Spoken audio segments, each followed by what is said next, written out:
I don't want to use the C word, but I think the only constant in life is change. We can't hide from it anymore. Welcome to Island Influencers, where we share stories of successful business owners, experienced professionals, entrepreneurs, and community leaders based or with influence in the Isle of Man. This podcast is brought to you by Thornton Chartered Financial Planners, because great financial planning has the power to change your life. Now here's your host, Sharon Sutton. This week I talked to one half of the husband and wife duo who founded the sparkling winery and bar here on the island, Foraging Vinters. MaryBeth Coll is from the East Coast of America with a background in art school and law. She explains how she travelled a lot as a child with her father's job and then continued to do so after meeting her Australian husband, Ian, who was in the army. She shares with us how finally settling on the Isle of Man helped them not only avoid hurricanes, but also fuel their idea to produce non-grape based varieties of sparkling wine, ciders, ginger beer and a range of rum. The island community has certainly embraced the seaside winery, and it's a magical place to relax and unwind with a fantastic view, rain or shine. Listen to MaryBeth Coll's enlightening life story in episode 78 of Island Influencers. Thanks for taking the time out. It's been a while getting to speak to each other, hasn't it? With one thing, so it's really great to finally meet you. And I can tell from your accent already, you're not from Ramsey, are you? Close to half a man. Yeah, so it's really great to meet you on Island Influencers, because I, like so many others, I'm sure, has been down to Port Erin, to the breakwater just beyond, and see what the difference is to that little, that section of buildings, what you've made to it is brilliant. Oh, it's very kind of you to say that. It's just such a special place, and we're just thrilled that people can actually feel like they can use it and enjoy it, because that's the wonderful thing about the island, man. There's so many little nooks and crannies like that, and I think we all just need to feel like we can use them in an adult way, or family way. However, it's just one of those. Yeah, it's the outside space, but it really lends itself to family kind of, I don't know, what, afternoon teas and stuff. I guess you do that, but whatever's your flavor. Yeah, as long as it's rhubarb. Exactly. Yeah. I know the other place I came across you on the, we call it the Nosy Cook, but the Cozy Nook, with no bakehouse. It's great. It's a really, really nice use of what is a little jewel in the Isle of Man, isn't it? Down there. Well, it is so magical down there. I don't know if you've had even just going and rhubarb aside, just being down there with a cup of coffee, sitting and looking straight out of water when the sun's shining. It's just, all of it's just magic. It's so sheltered. It doesn't matter. I've been there and it's raining and you had that little canopy. It was amazing.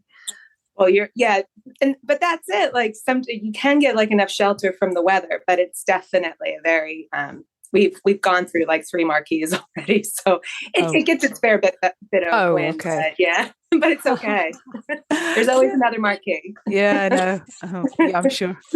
Well, look, I'm really curious to know all about you and your background and where you've come from to get to where you are now with the business. And I guess I saw your post on LinkedIn that said you closed all the bars now, so you're hunkering down for the winter. But let's see what your story is and where you've come from, MaryBeth, if you don't mind. Yeah, so I grew up in the U.S. As a kid. We moved around a lot. So when people ask me where I'm from, I generally just say the East Coast, because we moved basically every 5 years up and down the coast from New York to Florida. Okay, why was that? My dad had the same job. It was just, I think it was back in the 80s when big companies just would move families. It's like my dad was a new business development guy, so he'd go and get the big clients, get it set up, and then go find the next. Yeah. So our family just kind of followed. And, but I guess, looking back, I don't know if that would be really accepted nowadays, but for us, we just learned how to be really resilient, and we learned to meet new people.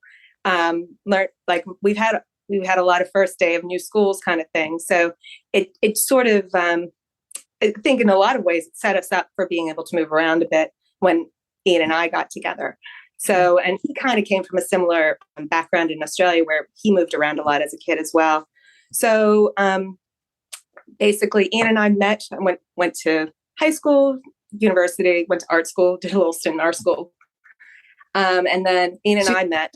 So you met in the US? We met. So we always joke it's an arranged marriage. Our father set us up. But Ian's dad was, I was living in Texas at the moment, and I was finishing my second undergrad degree at the University of Houston, but I was doing that and working full time in investment banking. Right. And Ian was in the Australian Army, but he was visiting his dad. Right. And my dad and his dad were working on a deal together in Texas. And my dad basically wanted Ian's dad to attend a meeting, and more or less he said, "Hey, how old's your kid that's visiting you?"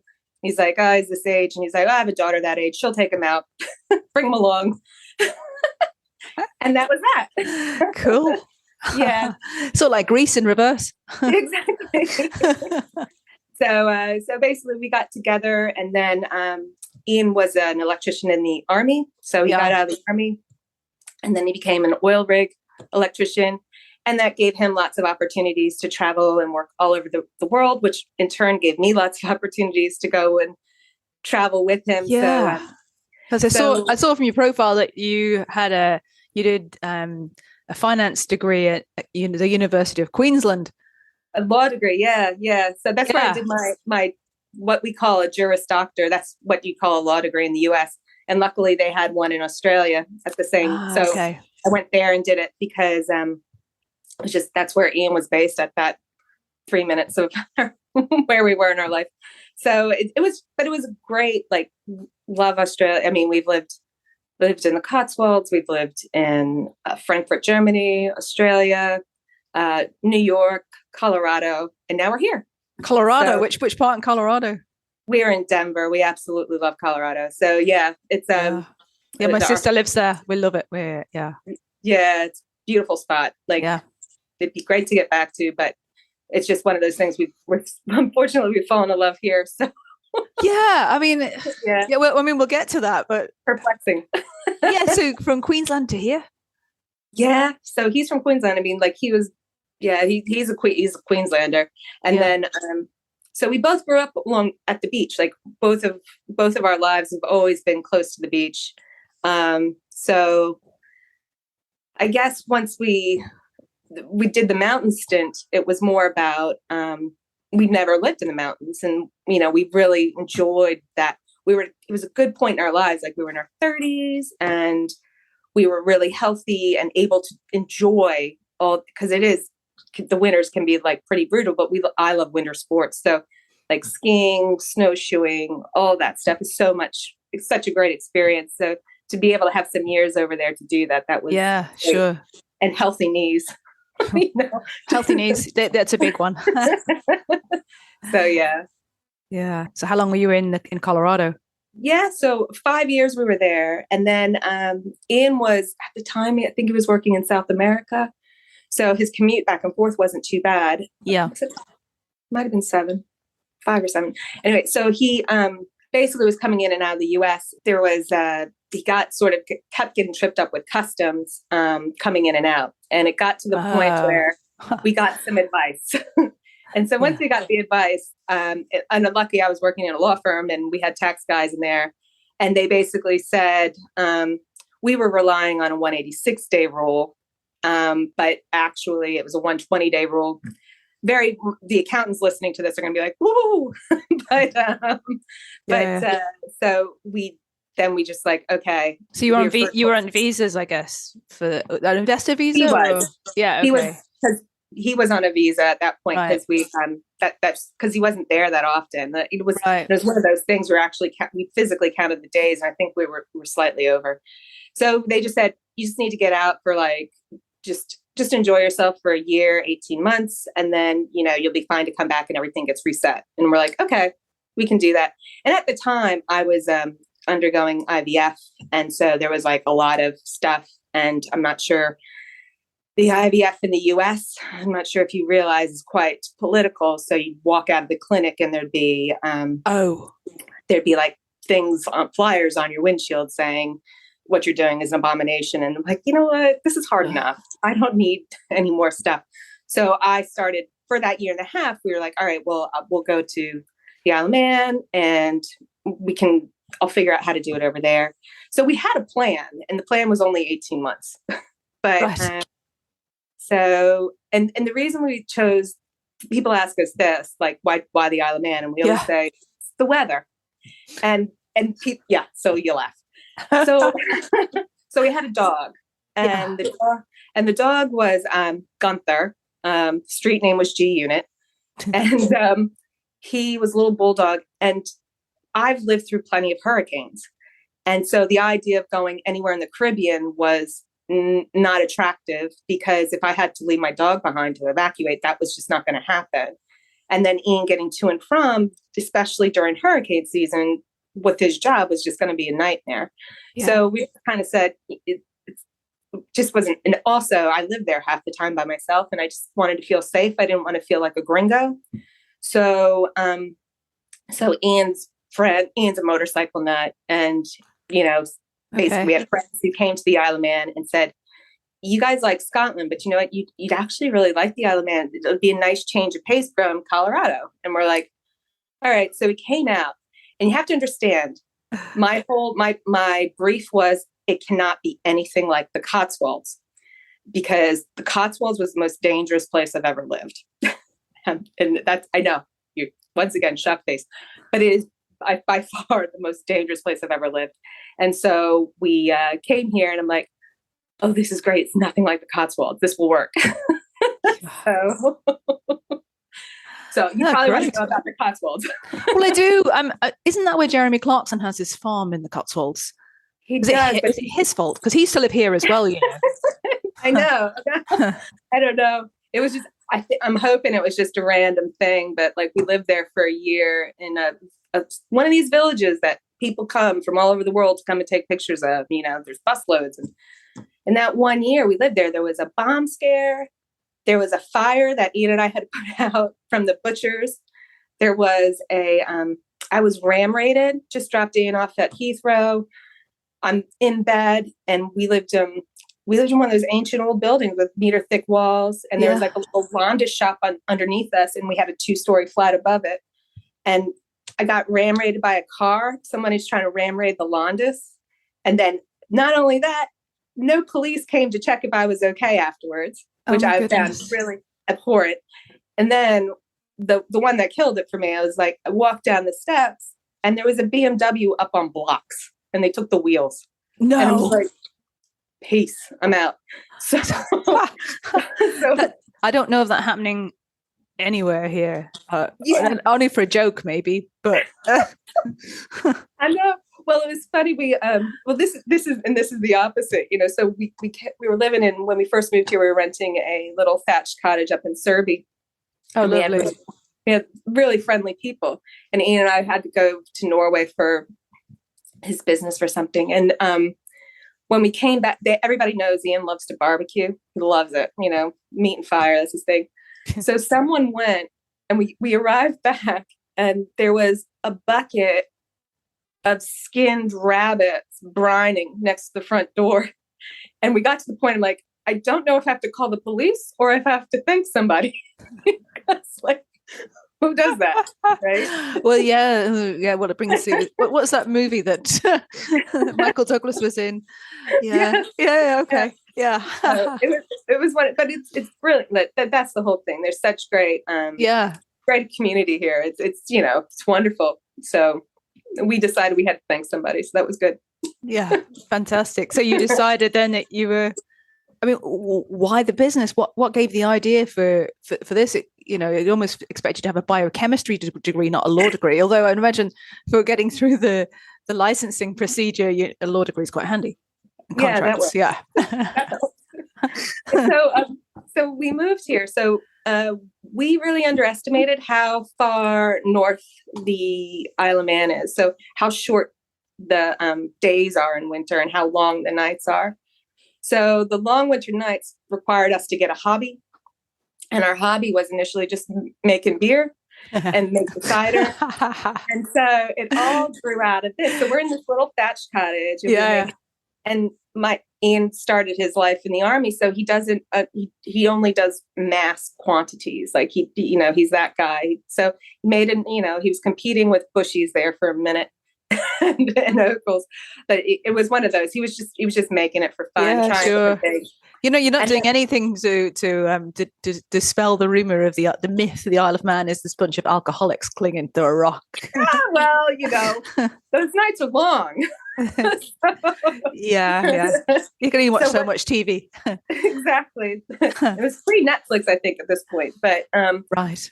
But we were so we basically started making, and then people started saying, "Oh, you should try it with this. You should try that." Oh, and then a friend of ours said, "Hey, I've had rhubarb wine once. It was so good," because he started doing wine kits and whatnot. So, and we're like, "Oh, rhubarb wine," and we're like, "That doesn't make sense." So he's like, "Well, we'll give it a go and see how it works." And we did it, and we're like, "Oh my gosh, I get this." So it was still at that point, and then we're like, and I just sort of said to Ian, I'm like, "Imagine if this had bubbles," and then so we ran it through a soda stream. And it was like, and we're like, this could work. But it was like, so it was just being crazy scientists. A little bit of alchemy was all it was originally. And at that point, I guess it was 2015, 2016, Ian was in the oil rig business, working month on, month off, and crazy shifts and crazy schedule for 15 years. And he was in Brazil by that point. I think he just had enough of all the travel, of all that, and and I think where he was in particular, he was getting concerned about. He doesn't tell me everything because he doesn't want to worry me, but I think there was some concerns whether or not things were being done properly, and it's not comforting. He didn't. As soon as he got home, he started thinking about when he had to go back. So even his time off was not relaxing because he was fretting going. So we just sort of said, I said, well, what's the plan B? What do we want to do? Because by that point, I was basically, it was really, really obvious that IVF wasn't going to work for me because the whole time, and that's what I was doing. Yeah. And then, so sorry. and so basically that's where Ian and I'm like, so we're at this point, we know it's just going to be me and him. What do you want to do? And so that's when we started. So there was he was at work, kind of really, in a bad mood. And I did a spreadsheet, and I just worked it out, looked at excise, looked at VAT, looked at product costs. And then I said, and I just sort of showed it to him, like, this is what we can make it for. There's going to be capital, that we have to put into it. But what do you think? And he just kind of like, yes, so like we started going through that. He just wanted out. But the good thing is, like, he could very easily still be doing that and just be miserable. So, but now he's just really tired from lifting heavy things all the time. But yeah, so we got to that point where we just sort of said, really? And he's like, yeah, really. I said, okay, well, let's think about what place we want to go. So that's when we looked at a few places. One was in Castletown. There's a train shed it looks like it's underused, or it's like, we looked at places that were like storage sheds, but they're too nice to be storage sheds. And the government has way too many storage sheds. Yeah, we've noticed. Yeah. Where they either need to like make some choices. You either like, is it doing, it's like that Marie Kondo's like, do you love it? Do you need it? If not, just make it, love it and let it go kind of thing. So that was one of the, you'll find it's usually more complicated than that, or at least I know. So some civil servant will tell you, but but it's great to see that I think the wool sorting shed at the top of the hill as you come out of Douglas, that's now a village fire. You can go and buy a wood burning stove in there or something. That's a good example. But yeah, where yours is, I guess, was that then government? So that whole coal shed is the DOI. Yep. So we have the middle unit. The unit on the right is rented by another local business owner who runs a sailing school, Seventh Wave, and then the other side is a place for the Coast Guard to have some equipment. It's not manned, but it's like when they do their exercises and things that they have equipment in there. Right. So yeah, that's basically the 3 units, and then all the buildings underneath are little old fishing huts. And so individuals have those depending what they want. Yeah, it's quite a nice little community, really, I suppose. It is. It's time. Jenny was a guest on here quite early on in the podcast series, first series, actually, when she was in Necker Island. Okay, yeah. Working for Branson. So we did a Zoom call, but this line is far more stable than the one she was on at the time. I can imagine. Yeah, at least we're in the same time zone. Yeah. Oh, right. Okay. Good. Yeah. So over time, I think we've all nestled into how we all operate together. So it's been good. So yeah. And then we have so it's been what came out of the lockdown for us is that we needed more. So as soon as you have VAT applied to your business, you need volume trade. That's the only way it works. Yes. So where we were situated out of just doesn't, we get overwhelmed pretty quick. So that's where the Cozy Nook has been just sort of a godsend to permit us to have volume. Yeah. So when did you open the, because it started as a brewery. Did you open the hospitality side of that at the same time as you opened the brewing part? Is it brewing? So it's winemaking, but it's close enough. We apply no heat. So we started in 2016. We got our first tanks, our fermenting tanks. And we took delivery in, I think, August. And so by early September, we had rhubarb and then it was in. So we had our first ferment going by late 2016. And then from there, we sort of, during that time until April 1st, the next year, we basically were building that little bar, deck, everything, getting on. It's very cute. You've done a good job there. Thanks. Yeah. So for us, it was one of those where if you looked at our original business plan, we discussed tasting room. We never really got into a whole full-blown bar with food and everything. So it kind of morphed into that. But we really underestimated how we knew the view was good, and we knew we liked, like when we were there, we were like, people would come and we'd even throw a barbecue on for people helping us and whatever. And everyone just loved it. But once that deck got up and going, it definitely changed other dynamic for us. So putting the shelter from the wind up a bit and then providing blankets outside. That's a nice whatever touch. It takes. whatever we can do to keep people comfortable. But but people are braver than you think. If they're committed, they're committed. So, it's been one of those. It's been a journey of sorts. So. It's a marvelous one. It really is.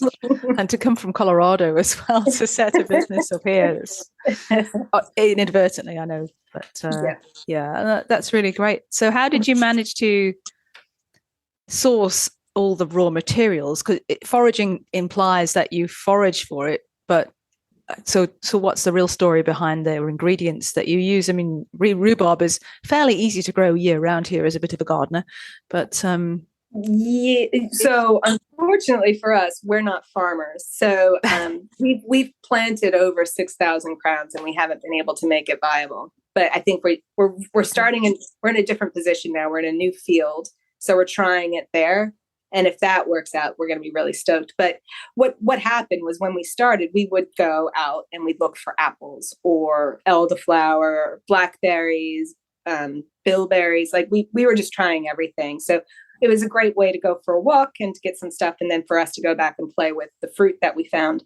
But what's happened because of the volume of how we produce. So we were producing 20 liters and now we're at 5,000 liters a batch.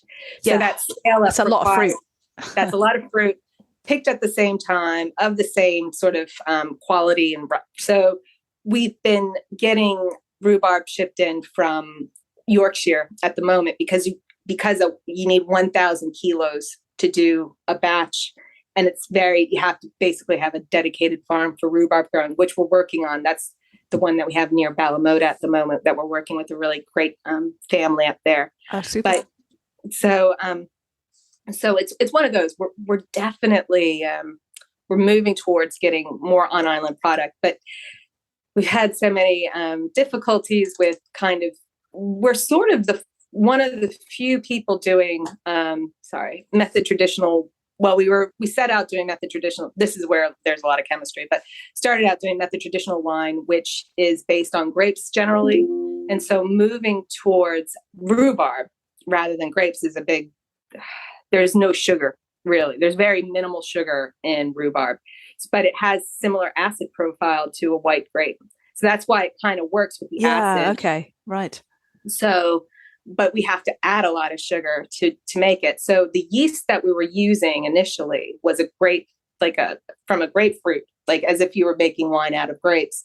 But because they didn't have enough science oenologists focusing on trying to make a sugar-based wine, which is effectively what our rhubarb wine is, because we have to add so much sugar. But the turnaround point came from us is there. I don't know if you've seen those spiked sparkling waters that have come out. Like the Perry. Are they called Perrys? It's not a Perry. So you can get like carbonated water rectified. It's kind of like that. Yeah. Rectified alcohol, but they actually have a different yeast schedule. Okay. And that yeast schedule, which basically gives you like a sugar wine content, like alcohol, is where we were able to sort of say, maybe this yeast schedule is more appropriate for what we're doing. So once we got onto that, it was like, we had far less failures. So like we were having so many stuck fermentations. We were having issues with the sugar because basically you need the yeast to eat all the sugar to make the alcohol.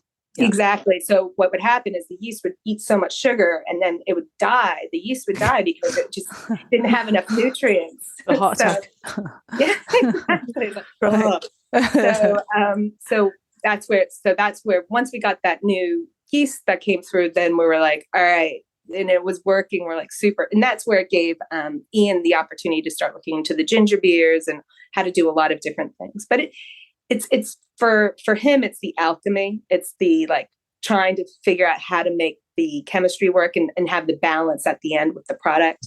But for me, it's just trying it all.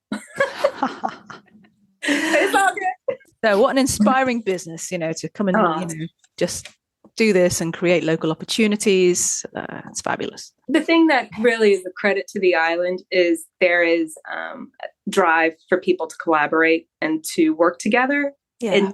And I think there's a great new wave of new younger businesses coming in that really embrace that and lean into that. And for us, that's been a godsend because we sort of rely on each other for staff.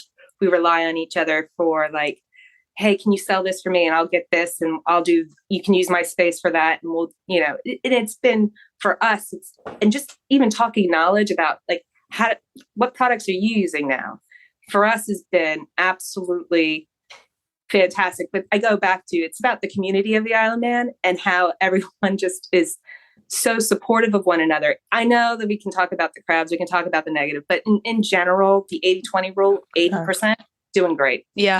No, I totally agree. And for me, doing this podcast, it's been such a privilege to meet so many people like you who just have taken their idea and just run with it in such an inspiring way. And you're right, the collaboration amongst especially small business owners and community leaders as well. That it's really important to focus on the good in society and how those things interplay. And it's been a wonderful thing inadvertently to have done. It's a special spot, that's for sure. Yeah, that's perfect. So look, if you don't mind me asking, and I primarily do ask this in my day job as a financial planner, what's your earliest memory of money? What was money like growing up for you?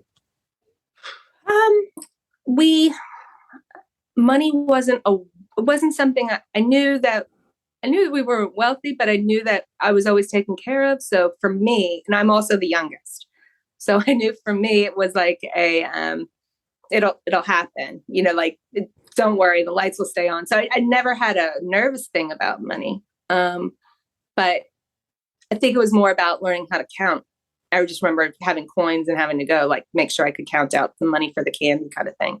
Yeah. But in terms of becoming aware of how much you need and how it needs to work, I think that came with being in university, where you have to start learning about how your finances need to work up. Actually, I lie. This is where I learned how about money. I had a wonderful male teacher, and it was my first male teacher I had growing up, because I was in Catholic school until I went to public school, meaning state school. And he had this wonderful exercise. We were in grade 6, and he says, okay, you're on a minimum wage job. It means you have this. And this is before the internet and the people using computers, really. Not you use computers, but you know what I mean, not for research. So you had to go use the newspaper. You had to find an apartment. You weren't allowed to live at your parents' house. You weren't allowed to share. So you had to find an apartment. You had to figure out how you're going to get yourself to your job. You had to have a grocery list. You had to buy. And so you had to learn how you could live on minimum wage. And what basically came out of it is that none of us could really figure it out unless we ate one loaf of bread a week. Part of it was you had to buy so many rolls of toilet paper. That was part of your grocery list. And then some of us were like, well, I just won't have electricity. So it was this is an exercise. I think if every kid went through it, it would encourage them. Yes. Oh my gosh. Indeed. It definitely, for me, I was like, okay, I got to stick at school pretty good. Not that was a problem for me, but is that what was your takeaways from that then? How did that inspire you to run your life going forward? Did it change how you thought about it? So I came from I went to art school first, because I was always sort of bent that way. So it just sort of reinforced me all right, I need to have some kind of existence. I need to have a baseline of X if I want to have electricity and toilet paper every week. Pretty basic things, right? I just think that every kid at that age, because that's a great age to do it too, should do that exercise. Look at what 40 hours a week on minimum wage and what you're going to have to do to make that work. And in the US, he didn't even tell us. He's like, you can choose not to have healthcare. So none of us did. Yeah, you can when you're young, but it's funny. Yeah. Gosh. So, but so for me, that is probably my first money. But it was a really, it's a great exercise for anyone to do, really. But, it absolutely is. Yeah. Yeah. So, thank you. That's a really good story. Yeah, and you're probably right. So for any existing or aspiring business owners or entrepreneurs, what would be your number one tip to them? Oh gosh, don't be hard on yourself. You're not going to get it right the first time, and the parts you do get right the first time, just own that. Say okay, but just accept that it's not a perfect science, because you'll beat yourself up too much. Why did I do that? So yeah, I think it's okay to make mistakes. Yeah, let it go and move on. Yeah. Okay. Yeah. So I think I might know the answer to this, but I'm going to ask it anyway. What do you do to relax and keep your life in balance? Given that you run a winemaking facility. do a bit of that. But but what else do you do? I'd like to I've more dogs now, so I really enjoy just getting out to nature. Yeah, going for a long walk. There's so many beautiful things. That is so much beauty to go see, and it changes every walk you go on. Yeah, there's something new. Favorite walk? You got a favorite walk? I do. I like going up. I call it Cardiac Hill. I don't know. So you go down to Fleshwick and you walk up that hill, and then you walk towards. I know that one. Yes, Milner. And I know it's aptly described. But that I do a loop there, and it's just for me. Yeah. Okay. a mind reset if I need that little mind reset. Because by the time you're at the top, you're not thinking of anything else but like, why am I doing this to myself? So yeah. So what are the best things about living in the Isle of Man? I mean, you've mentioned the community, and it's not the ability to grow rhubarb. So what's at least for us? I got whatever color. I got a pink thumb. So we've been. It's the community. It's people still willing to go out and make an effort to do things and it's just to like sort of inspire people to get out. But there's just sort of a nice genuineness about it. It's like people are really genuine and there's generally no side agenda, which when you live in bigger societies and bigger populations, you're kind of a little bit more wary. But here you can just I'm just so disarmed here. So I take people at face value. I don't think there's any, second agenda. And it's just it's very nice. This is a funny story. When we first moved here, the biggest thing I think for new people coming here is to understand whether or not they can handle not having any anonymity. Because when you move here, you lose it all. So like within the first 2 weeks, we met this guy and he's like, "Oh, I know who you are. You're the Australian and the American and you drive a white Polo." And I'm like, "Hi, your name is like," so it was like really quite forward. So like, but I think they're like, "Oh, I've seen you. You haven't, you're definitely not a tourist. You've been here longer than you should be." Something, I don't know. But it's quite, if that doesn't freak you out, you're going to be fine. Yeah. Oh, that's excellent. So what would you say then are the main challenges that the Isle of Man faces? Would you say? I think we need, I don't want to use the C word, but I think people need to start looking at change as not an evil. And it's inevitable. The only constant in life is change, right? Death, taxes, and change. Yeah. There you go. So I think there's the way that the world is operating. We can't hide from it anymore. So we need brave leaders to take bold choices to move us in the right direction and not just kind of, I call it sticking their heads in the sand. I mean, I've been in plenty of government meetings. Many people in government know sometimes my analogies that I bring up, but there's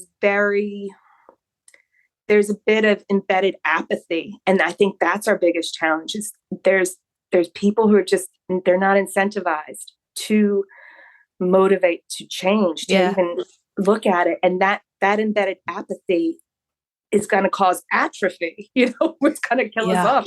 Yeah. So we have to be careful. Yes. And we have to figure out how to almost, I don't know if they're burnt out. I don't know what it is. We just need to reinvigorate. We just need to get them a little bit of fire in their belly and let them think like we want to win. We want to win this challenge. And I think that's the part that frightens me the most. Yeah. And it's not just about financial rewards either, is it?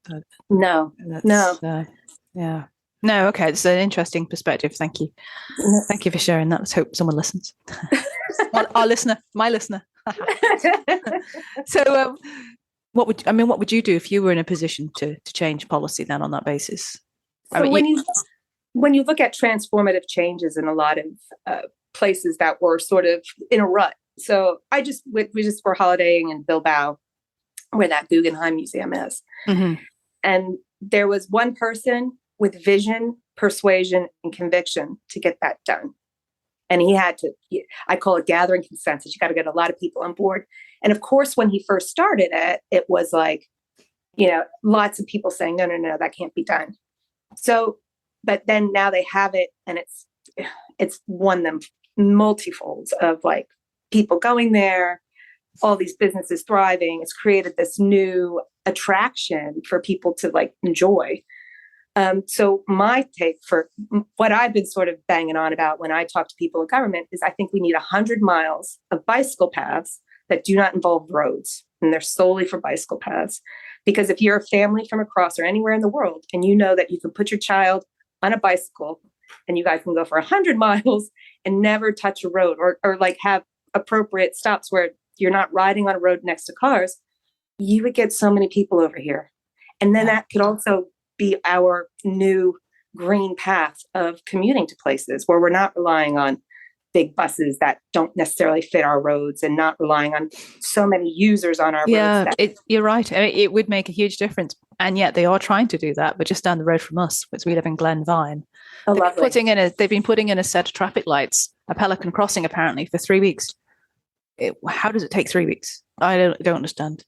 Mm-hmm. But mañana. Mañana. Yeah, I think so. But I do think, like, as soon as they take somebody to start with a big, bold thing, and it doesn't have to be just for tourism, but it has to be because then you're solving like a traffic problem. There's so many other issues, because there's plenty of people who would get on a bicycle if they didn't feel like they were on the road. No, absolutely. I am a cyclist, and I don't go on my road bike. My road bike it's strapped into Swift. So I cycle in front of a TV, and then I go on a mountain bike. But you've got to go on a road at some point to get to the trails. Not too far for me. That's great, but for many people, you're right. It's intimidating. It is, and it puts a lot of people off. And drivers, it's I shiver every time I see a cyclist on the Peel to Douglas Road, because they just don't get any space, and it's too narrow, and it's it's terrifying. Yeah, absolutely. So it's one of those that would be the first baby step. We'll campaign for that. Great. Yeah. Okay. Okay. So thank you. I mean, it's been a wonderful walk through all the things that are going on in the business and in your life and where you've got to right now. But what's next for you? Sleep. The farm on the Balamoda is going to grow oodles of rhubarb, so we know that's a given. Yeah. So what else have you any other plans about expanding the business, or? So at the moment, what we're trying to do, because we know how the operations at the Cozy Nook works, but we also know the delicate nature of that site, where there's so many people with shared history of using it intergenerationally. It needs repairs. I'm sorry to tell you guys that it is very, very, it's in a very poor state, that building. And so now that it's been preserved, we're just sort of waiting to understand how the commissioners want to move forward with that. So on that side, that's all on hold. Like we're going to see if we might get one more summer operating it the way we did this year, and the year previously. But after that, we're not really sure, because I think they're going to have to make a decision on how they want to move forward with that. So in the meantime, we're working on trying to improve the facilities we have. I'm aware it's very. I'm very aware it's a very emotive subject for lots of people. So I see both sides. Just as an operator out of that business, it's very seasonal. Even if you could build whatever beautiful building you want in the world, but you got to get people out of their cars to get to it. Off the bus. And I mean, congratulations on making it work as well as you have. I think it's it's a tribute to you guys to that you've done it. Okay, so that's one more summer, and then so we're going to work on at HQ to sort of improve the facilities there, and so we're working at the moment to see. Increase our toilet capacity, try to reshuffle and rejig how we do a few things to kind of make certain parts of our spaces a little bit more efficient. So we're looking at that, and we're talking to the DOI to see if we can potentially get more space of the shelter on top of the shelters to expand the deck area. But it's just sort of initial talks. But after that, I mean, we're constantly looking for like different spaces, but we're sort of at that point. Does it make sense to maximize here, or to try? Because going back to the thing, you need volume. And I mean, I first found your drink. It was served to me as a try this in one of the local restaurants at lunchtime, and I don't drink at lunchtime. I barely drink, but it was absolutely gorgeous. It was 14 North. So do you provide this routinely to a lot of the restaurants now? we provide through the wine cellar. They sort of distribute for us on island. They've been taught, like, this goes back to like great partners on the island being really supportive. Basically, what we're looking at doing is improving our HQ, is what we call the one at the breakwater. Okay. And then the cozy nook will be whatever the cozy nook becomes. But we're looking at expanding our offsite sales. So we're going to do that through canning some of our cocktails, canning some of our ciders, and canning our ginger beer. And so that's kind of the next step, is to focus on getting more offsite sales through individual serves, because the really interesting part during lockdown was we started selling our products by a single bottle, and we would deliver them to on island. And so during lockdown, that gave Ian and I a real opportunity to kind of look and see who our customers are, who's willing to buy our products. And we were delivering our bottles of wine to some fairly humble homes. And we're just like, oh, wow, this is a treat for them. This is their end of the week, and this is their treat. And we're like, oh. And then that's what got us started. I'm like, wouldn't it be amazing if we could get them like something in their hand for under $5?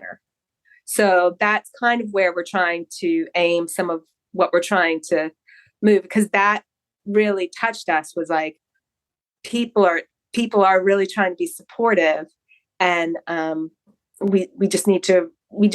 It'd be nice if we could have a price point that could fit a wider range of budgets. And what about the canning facility though? How do you do that? Is that local? At the moment, no. So we'd send. So this is we wouldn't make much. There'd be no margin on it. But basically, you get it canned across, and then they'd come back. But we're hoping to do some things where we sort of get our products aligned with different Isle of Man businesses, where it's like synonymous with what you do with them. So yeah, we're excited. Like that, it'll be a nice, in terms of it'll be something new for us to get our brains around. How does that operate? How do you get that to work? So that's kind of, that part will be interesting to see, because it's going to be a little bit daunting because we haven't done that necessarily. So it's that volume trade. Fantastic. It sounds like a really interesting thing to do. So good luck with that. Yeah. Okay. So just a final few questions that I ask all my guests and listeners like these ones. So any books that you've read recently that you'd like to share that a good read, inspiring? I mean, what would you normally grab if you had to do some reading? Yeah, I'm a nonfiction kind of gal, and it tends to be politics. So right now I'm reading how basically Trump was part of the mafia. Last book I read was about dictators, and the book about that was a Kamala Harris one. So yeah, I love that. Okay, right. That's super. Have you read Michael Lewis' Fifth Risk? That was about Trump. Yes. Awesome. Yes, I read that like a year ago. Brilliant book. Yeah. Scary. Scary. Accurate. So scary. Yeah. Who inspires you? Ian. I'm lucky. I'm a lucky girl. Yep. Yeah. He worked so hard.